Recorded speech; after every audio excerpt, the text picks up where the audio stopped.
السلام علیکم۔ غزہ کی 2 سالہ جنگ ایک فیصلہ کن موڑ پر پہنچ چکی ہے۔ امریکی صدر ٹرمپ نے جنگ بندی کا ایک منصوبہ پیش کر دیا ہے جس کے تحت غزہ میں فلسطینیوں کو جان کی امان تو مل جائے گی، لیکن انہیں اسرائیل کی نگرانی میں زندگی گزارنا ہوگی۔ صدر ٹرمپ نے کہا ہے کہ غزہ میں جنگ بند کرنے اور امن قائم کرنے کے لیے یہ آخری موقع ہے، لیکن بعض مبصرین کا خیال ہے کہ صدر ٹرمپ کے منصوبے میں در حقیقت کچھ ایسی بات بھی پوشیدہ ہے جس کا کھل کر ذکر نہیں کیا گیا۔ وہ بات کیا ہے؟ آئیے اس سارے معاملے پر ذرا تفصیل سے نظر ڈالتے ہیں۔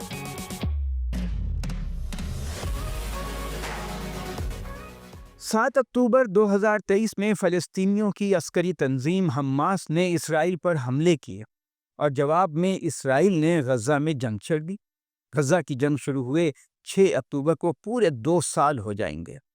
اب تک تقریباً 70,000 فلسطینی اسرائیلی حملوں میں شہید ہو چکے ہیں۔ بڑے پیمانے پر نسل کشی ہوئی اور شہری آبادی کی تباہی ہوئی۔ ایسی قتل و غارت اور تباہی کی حالیہ انسانی تاریخ میں کوئی مثال نہیں ملتی۔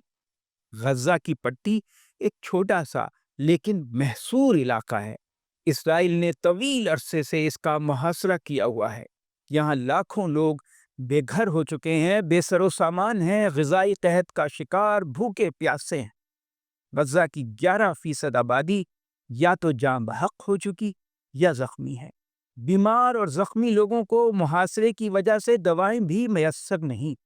غزہ کے 90% مکانات تباہ ہو چکے۔ زیادہ تر لوگ خیمہ بستیوں میں رہ رہے ہیں۔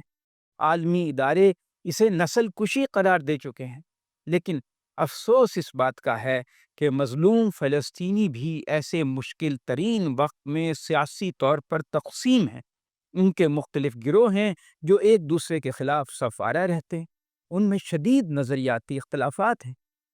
ایک گروہ عسکری تنظیم حماس کا ہے جس نے اسرائیل کے خلاف مسلح کارروائی کا راستہ اختیار کیا۔ اس کا نتیجہ یہ نکلا کہ اسرائیل اپنی پوری طاقت کے ساتھ غزہ پر ٹوٹ پڑا۔ فلسطینی اتھارٹی کے صدر محمود عباس بھی کئی بار حماس سے اپیل کر چکے ہیں کہ وہ ہتھیار چھوڑ دے، لیکن اس تنظیم نے ان کا مطالبہ نہیں مانا۔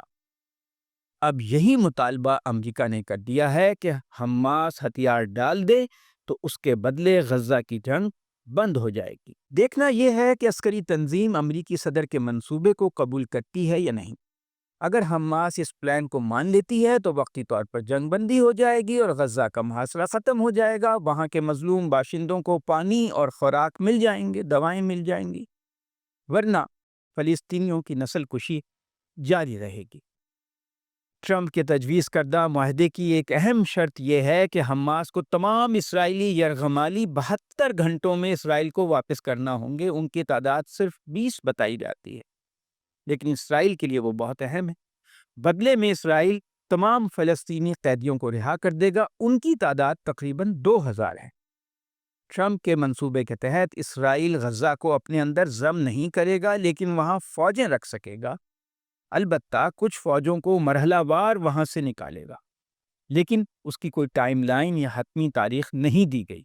اسرائیل کے وزیر اعظم نیتن یاہو کا کہنا ہے کہ اسرائیل غزہ کے بعد سیکیورٹی زونز میں اپنی فوجیں رکھنے کے حق سے دستبردار نہیں ہوگا۔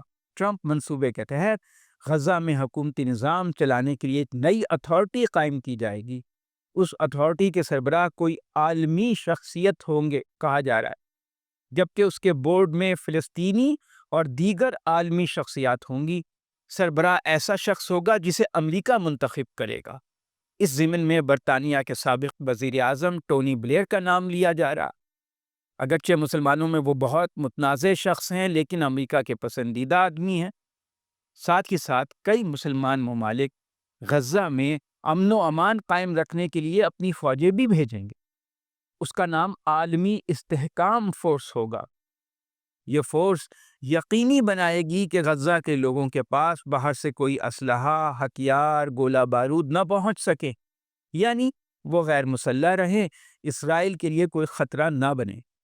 معاہدہ ہونے کی صورت میں غزہ کی تعمیر اور بحالی کا کام شروع ہوگا، وعدہ کیا جا رہا ہے۔ تاہم معاہدے کے تحت کوئی آزاد فلسطینی ریاست قائم نہیں ہو سکے گی۔ اس معاہدے میں اسرائیل کو مغربی کنارے پر نئی بستیاں بنانے سے روکنے کی بھی کوئی بات نہیں کی گئی، یعنی اسرائیل بدستور فلسطینی علاقوں پر قبضہ کرتا رہے گا۔ فلسطینی ریاست کا دور دور امکان نظر نہیں آتا۔ ٹرمپ کا منصوبہ غزہ کو ایک طرح سے امریکی نگرانی میں دینے کا منصوبہ ہے۔ اس سے وقتی طور پر فلسطینیوں کی نسل کشی، قتل رک جائے گا، لیکن وہ سیاسی طور پر محکوم رہیں گے۔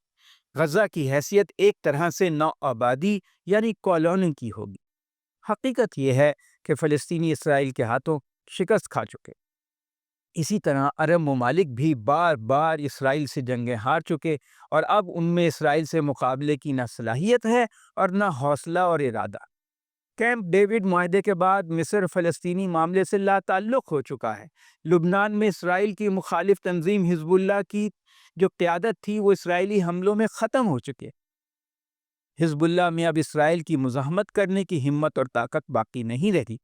شام میں خانہ جنگی کے بعد ایسی حکومت وجود میں آ چکی ہے جو اسرائیل سے تعاون کے لیے تیار ہے، اس سے جنگ نہیں کرنا چاہتی۔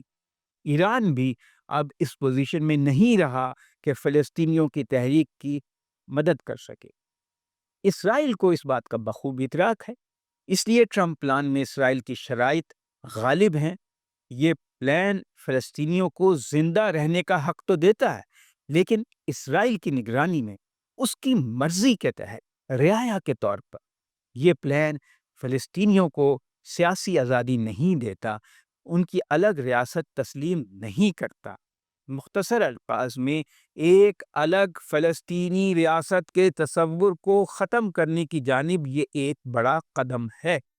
لیکن جو سب سے اہم بات ہے اور اب تک اس کا اعلان نہیں کیا گیا وہ یہ ہے کہ اگر ٹرمپ پلان پر عمل ہو گیا تو اس کے بعد عرب ممالک ابراہیم اکارڈ میں شامل ہو جائیں گے اور اسرائیل کی ریاست کو باقاعدہ جائز تسلیم کر لیں گے۔ اس میں سعودی عرب بھی شامل ہوگا۔ ایک طرح سے ٹرمپ کا غزہ کا پلان ابراہیم اکارڈ کی جانب بڑی پیش قدمی کا باعث ہوگا۔ شکریہ۔